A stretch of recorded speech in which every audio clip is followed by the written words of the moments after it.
नमस्कार दोस्तों, यह स्टोरी पूरी देखना, तुमको प्रेरणा मिल सकती है। वक्त की बात है, एक बहुत बड़ी कंपनी थी और वह कंपनी बहुत ही घाटे में चल रही थी। बात से उसे कंपनी का मालिक और उस कंपनी के सारे एम्प्लॉइज बहुत परेशान थे कि जब कंपनी की तरक्की नहीं हो रही थी, उनकी भी तरक्की नहीं हो पा रही थी।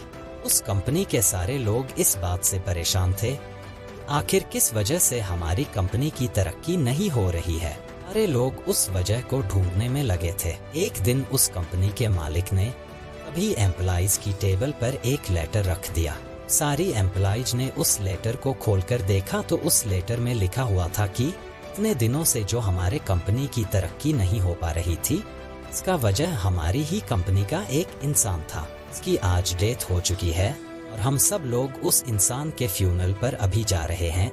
सारे लोग रेडी हो जाओ। सारी एम्प्लॉइज ने वह लेटर पढ़ा तो एम्प्लॉइज को खुशी तो बहुत हुई कि जिस इंसान की वजह से हमारी कंपनी की तरक्की नहीं हो पा रही थी, अब वह इंसान इस दुनिया में नहीं रहा और अब हमारी कंपनी फिर से तरक्की करने लगेगी। लेकिन वह सारे लोग थोड़ा दुखी भी हुए कि जो भी था तो हमारी कंपनी का इंसान और आज उसकी डेथ हो चुकी है। उस कंपनी के मालिक ने सारी एम्प्लॉइज को एक जगह जमा किया और वह सब मिलकर उस इंसान के फ्यूनरल पर गए। वहां पर एक बड़ा सा हॉल था और उस हॉल के बीच में एक कॉफिन रखा हुआ था। उस कंपनी के सारे एम्प्लॉइज एक एक करके उस कॉफिन के पास जा रहे थे और उस इंसान को देख रहे थे।